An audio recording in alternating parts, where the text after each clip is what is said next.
He was the last king of France before the Revolution. Born into privilege, remembered for his indecision, and executed as a traitor.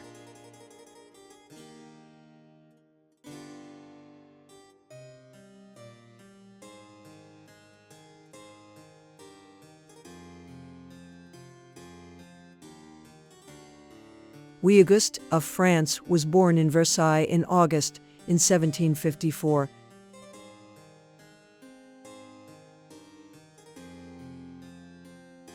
He was the third son of Dauphin Louis and Maria Josepha of Saxony.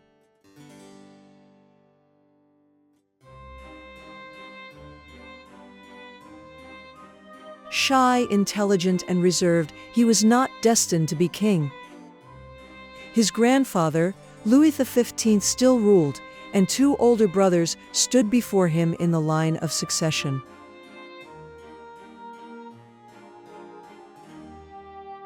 His tutor, the Duc de la Vauguyon, drilled into him the importance of caution, never revealing his true thoughts.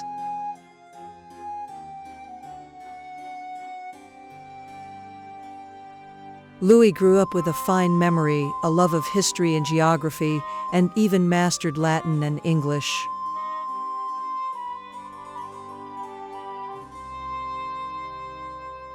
But he lacked confidence.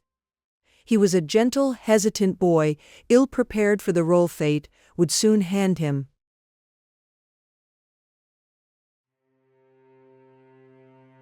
Before Louis was even born, his family had already known loss. In 1754, his elder brother, Xavier, died in infancy. Another brother, the Duke of Burgundy, followed in 1761. 4 years later, their father, the Dauphin and rightful heir to the throne, also passed away. Thus, at just 11 years old, the quiet Louis Auguste became the new king of France.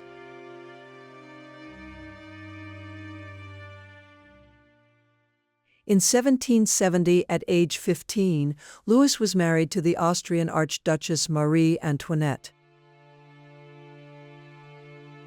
She was just 14. Their marriage was meant to seal peace between Austria and France after centuries of rivalry.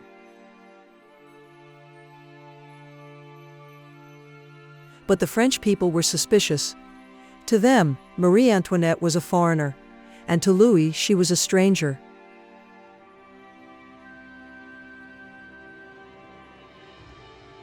Their marriage was awkward. Both were shy.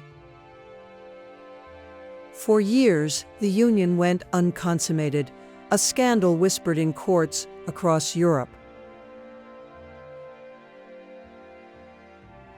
It is believed that Louis suffered from a physical condition. Some accounts suggest it did eventually resolve with a surgery, but by that time, rumors had already damaged their image. Despite early struggles, the couple grew close and had 4 children.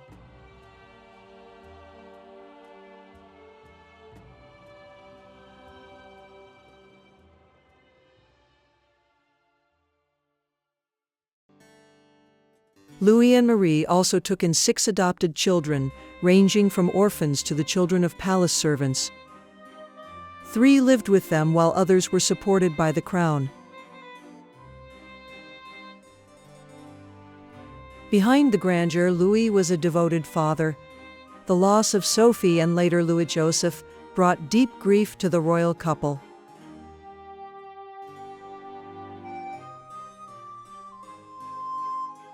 Louis signed the 1787 Edict of Versailles, granting non-Catholics civil rights, a bold step toward religious tolerance.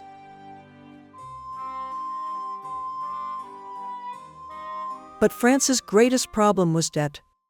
Reformers like Turgot, Necker, and Calonne tried to introduce new taxes, but the nobles resisted.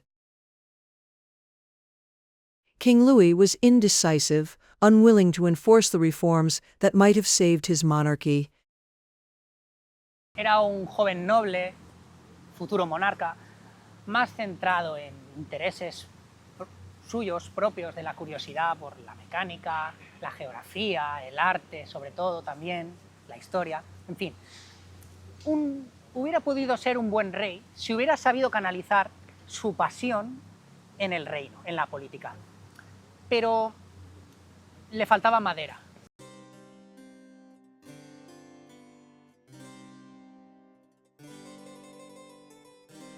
In foreign policy, he took risks. France had lost its colonies to Britain in the 7 Years' War. When American colonists revolted, Louis seized the chance for revenge.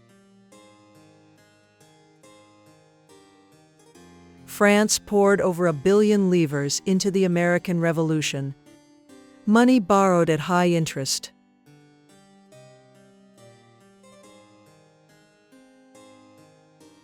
The Americans gained independence, France gained nothing but pride and bankruptcy.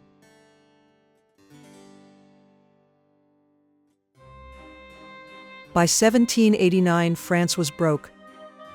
Louis summoned the Estates General, a body that had not met in nearly 2 centuries. Instead of fixing the crisis, it ignited revolution.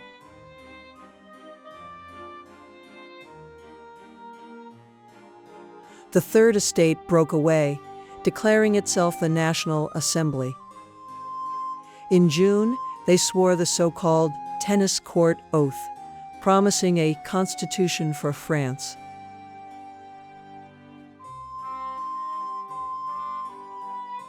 In July, the storming of the Bastille shook the kingdom.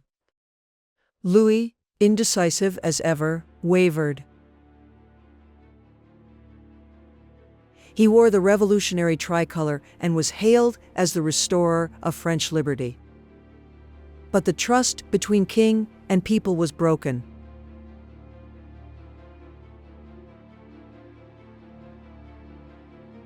At heart, Louis was shy and gentle.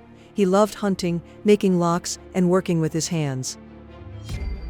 But in times of crisis, these hobbies seemed like neglect. To the starving people, their king looked detached, even careless.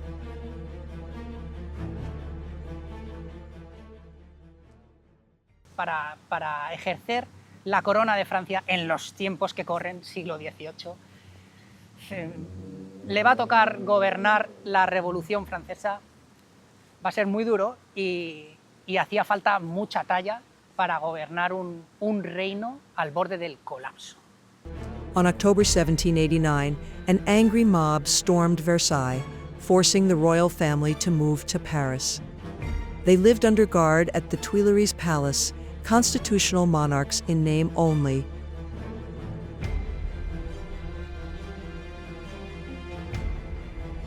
In June 1791, the family attempted to flee in what became the Flight to Varennes.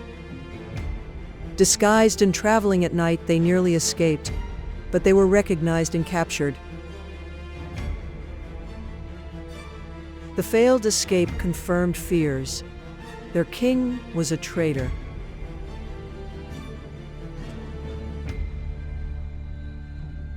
In 1792, war with Austria began. Rumors swirled of Louis and Marie conspiring with foreign powers. The Brunswick Manifesto, demanding the protection of the king and the restoration of royal authority, issued by a Prussian general, only deepened hatred. On August 1792, the Tuileries was stormed.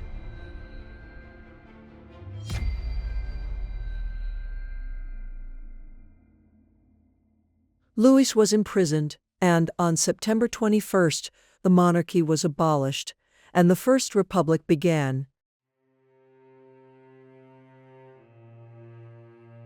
After 1,000 years, the throne of France was no more.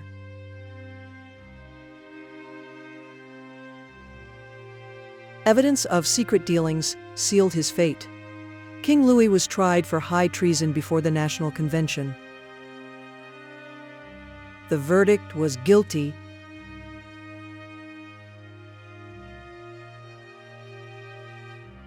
On January 1793, Louis XVI was led to the guillotine. In his final moments, he declared himself innocent and forgave his executioners. His execution marked the symbolic end of the French monarchy.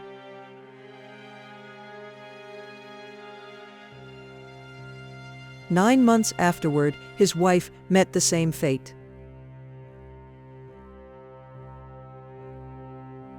Louis XVI's reign was marked by indecision, tragedy, and reform attempts that came too late.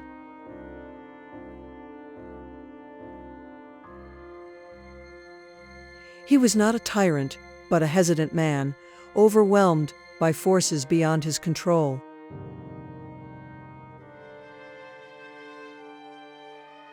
His execution marked the end of the ancient regime and the birth of modern France.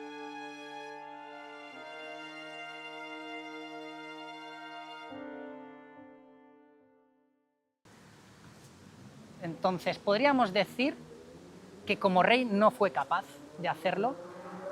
Lo hizo muy mal, porque no supo hacerse entender las facciones de la política francesa, no supo dar al pueblo lo que necesitaba, que era pan, comida, rebajar un poco los impuestos para que no tenga que pagar toda esa presión fiscal debido a las guerras contra Inglaterra.